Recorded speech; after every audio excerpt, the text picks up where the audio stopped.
ฝนตกกับบุมาผ่าน้ำใส่พี่น้องสิพากันขึ้นไปถึงภูพุ่นไปหารถจักรคันนี้อยู่ถึงอีกโอ้ฝุ่นเอาฝุ่นก็ไปพอได้มาละลุยย่างเดี่ยวพี่น้อง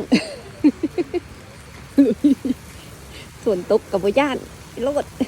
ตอนเขาสุดไปเขาก็มาเซาเกิดกันพี่น้องเพราะว่านางบ่ได้เอาเกิดกันแบบเป็นยางไม้ย่านมันเปียกเนาะโดนไฟเกิดนี่ก็คือเซาเรียบร้อยละเตรียมนั่นละมาซื้อปีแบบนี้นะปีหนึ่ง30,000เด้อทางไฟหลังจากซื้อปีแล้วเราก็เตรียมขึ้นไปเลยพี่น้องยินดีต้อนรับคือจุดชมวิวผาหนามไซไปเลยลุยแบบนี้นะทางขึ้นประมาณนี้แหละพี่น้องให้จะเขาเฮ็ดขั้นใดขึ้นไปเด้แต่บุ้งหัวทางถึงฮอดใส่มันจะเป็นแนวใดเอาไปเบิ้งกันพี่น้องจับไปถ่ายรูปอยู่บนรถจักรนะมายามฝนกับสิเบะประมาณนี้เลยกับบได้ใส่อันนี้เลยบ่เอาอันพันห่มใส่แบบประมาณนี้แหละมันจึงสบายมือเลยตายแบบนี้ลุยใครจะว่าเขาเฮ็ดขั้นใดแบบนี้ขึ้นก็สบายอยู่พี่น้องทางมันกระยับเบื้อนเลยเพราะว่ามันปวดฟังขึ้นแล้วลุยมาได้หูว่าฮอดเครื่องหรือว่าฮอดจากไหนก็เลยเอาย่างไปเรื่อยๆเบิ่งมีสายโอ้ยตายบัดนี้ขึ้นฮอดอยู่บ่เด้เนาะสิกินน้ำบ่ไปลองจังไหนก็ได้มาละลุยนี่แหละยากจังไหนก็ไปไปมันหู้จักนะปีนขึ้นมาปีน2 คนอีแม่กับบูมาเทเว่นกับบูมาได้ฝนตกขึ้นมาขึ้นบูมา2 คนผจญภัย2 คนไปเด็กก็ไม่ได้มีแต่เฮาได้มาเด็กก็จะนุ่งเสื่องมาที่การกำลังใจมาขนาดต่างประเทศเขายังไปได้เฮาคนลาวเขาก็ต้องไปได้บ้านเฮาไปดีขึ้นมาแล้วก็จะมีอันข้างในเล็กขึ้นไปแล้วเธอไปหาจุดบอลไปจับมือนะจุดตรงยืนถึงนี่อันนี้ก็คือทางขึ้นมาข้างในเล็กขึ้นไปฮอดนี่แล้วก็มีอีกอยู่ข้างในจะเป็นข้างในเล็กจุดไปพี่น้องตรงไหนก็ไปให้ฮอดได้สิฮอดอะไรพี่น้องมาเบิ่งน้ำกันวิวน้ำทุ่งน้ำกินน้ำแบบเดิมตามที่เขาลงไปแล้วเมื่อกี้นี่เขาว่าเห็นหงนกลงน้ำแล้วก็หมอกคุ้มน้ำมาเส้นมันมาอันนี้มันจุดนี้ก็คือสิใกล้แล้วแหละดิผาหินเบิดทางทุ่งทางธุระกันดานไปเล่าเลยแต่กะอุดเอาเพื่อความอยากเห็นพี่น้องอยากเห็นอยากเบิ้งอยากงูเฮ้ยเอาไปโตกันเด้อเดี๋ยวเราสิพายจุดให้เบิ้งจุดนี้เลยพี่น้องเป็นหมอกเราก็เห็นซ้ำลงมาลงไปเบิ้งทางเทิงอาจจะเห็นทางขึ้นมาตัวหัวมาได้จังไดลุยตรงใต้หันห้อนแดดทางนี้มันลุยฝนพี่น้องทั้งตมอีกเอ้าโอ้ยตายเลย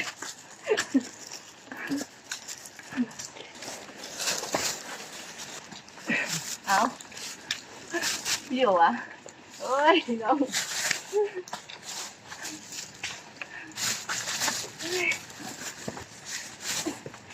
ใช่คือมันบูมืดเนาะ ใกล้สิฮอดแล้วตลาดใกล้แล้วบ่ใกล้สิฮอดแล้วบ่ปันใดสิฮอดฮันเดฮอดแล้วฮ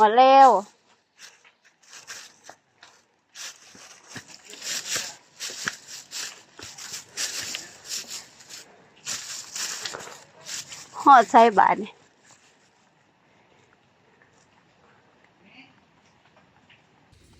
พี่น้องมาฮอดแล้วแต่ว่าบ่ฮู้ว่าฮอดใส่เอาไปเบิ่งน้ำกันคือว่ามันยังไปอีกบ่หันบีไปอีกได้น่ะนี่ยังมีคนมาน้ำคนมาต้องถึงฮอดจุดนี้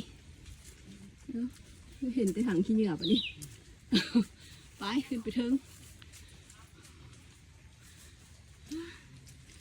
เห็นอยู่บ่รถจักรเห็นอยู่ใส่ โมเมนต์เขาลงไปแล้ววะบีคันจอดอยู่ลุมเหมือนที่บอกโอ้ยยังโมโหเถื่อ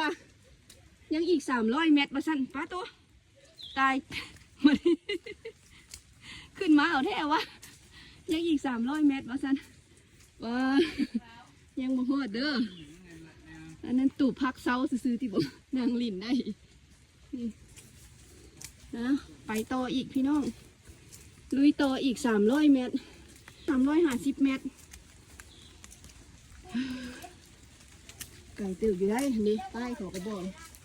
อีก350 เมตรพี่น้องขึ้นไปเทิงอีกต่อไปไปลุยน้ำกันต่อ 2 คนคือเก่าทางคือดีว่าตายว่าสัตว์ยังมียากก็อยู่ลมมันอีกบ่นี่ขึ้นอีกพี่น้องว่าสิมาฮอดหมองนี่ยังอีกประมาณ300เนาะ300 เมตรเลยแล้วขึ้นไปฮอดจุดบอลรถจักรอยู่พี่น้อง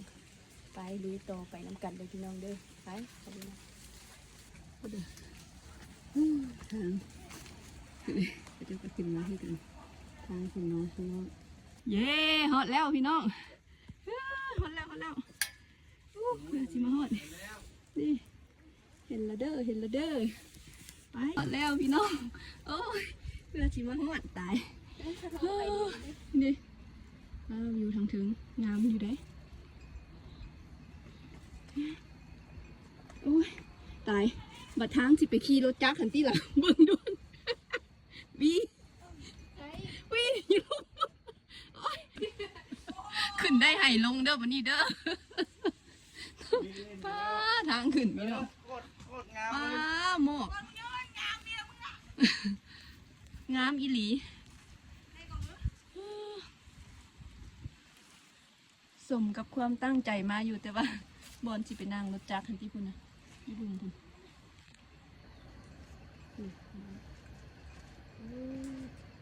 เห็นหมดเลยมีแถวบางยัง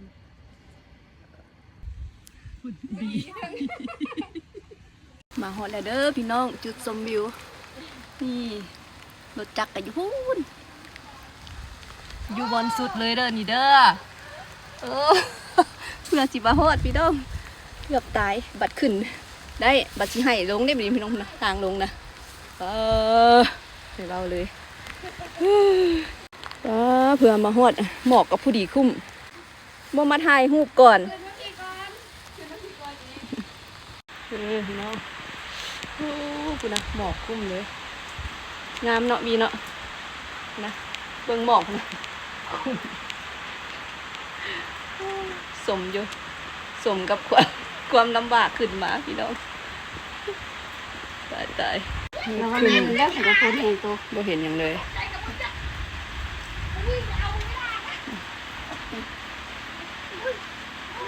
เป็นเงียบไป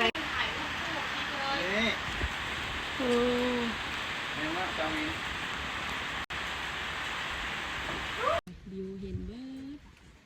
งามอีหลีถึงทางมันจะยากลำบากแต่ว่าขึ้นมาแล้วบ่เสียใจเด้อพี่น้องเด้อผู้ใดยังไม่มาก็มาเด้องามอีหลีบ่ให้เว้าเลยทางมันคือฝุ่นหมอกก็คือพุ่งอยู่พุ่นนะมาบางกี้แห้งหมอกก็นี่อีกมันกระจายออกเดแล้วได้นี่นะพี่น้อง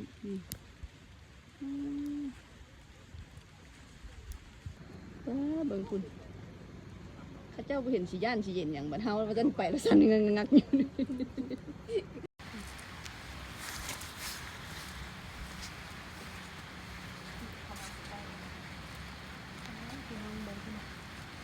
สุดเลยสูงสัดเสียวสูงแฮงเห็นบ่ไปทางนั้นเขาพากันลงไปลุมบ่ลงไปหน่อยถ่ายรูปอยู่ไหนมองยังไงว่าในไทยอันนี้พระเจ้ายังเก่งนะลุงเขาหรือบริเวณวันนี้สิได้ลงไปแล้วเด้อวันนี้พี่น้องอันนี้เป็นคลิปตอนลงเด้อพี่น้องเด้อลงไปลุมนี่ ก็ง่ายอยู่ได้ตอนลงนี่ แต่ว่ามันก็เป็นจังซี่แหละทางลงไปฮอดสุดเลยพี่น้องนี่ส่วนกันก็ว่าก็จะขึ้นมาเดินทางนี้พี่น้องลำยากลำบากแต่ว่าขึ้นไปแล้วฮอดจุดละงามก็คุ้มอยู่ถ้าบ่แม่นน้ำฝุ่นมันก็สิทางก็สิสบายกว่านี้เนาะอันนี้มันเป็นทางที่ตกเลยมันกำลังขึ้นมาก็มีมันที่สุดกระลงมาฮอดขึ้นเลยพี่น้องหลังจากจุดชมวิวกับเบิงวิวขี่รถจักรถ่ายรูปนั่งนั่งรถจักรแล้วก็ถ่ายรูปนางจะใช้เวลาประมาณเกือบ3 ชั่วโมงทั้งไปฮอดแล้วก็ขึ้นไปนี่คือ30 นาทีนี่แหละขึ้นไปฮอดเทิงแต่ว่าตอนลงมาก็สิไว้หน่อยนึงเนาะรวมทั้งหมดแล้วใช้เวลา2 ชั่วโมงครึ่งเกือบ3 ชั่วโมงจึงมาฮอดหลุม เพราะว่าถ่ายรูปถ่ายอย่างพร้อมเด็กถ่ายคลิปถ่ายอย่างพร้อม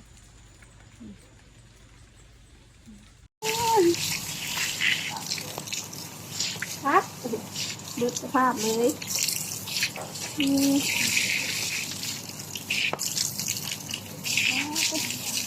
คือบูมีบทรถมาเห็นเลยนะสร้างขึ้นได้ถึงเงินกระไดด้วย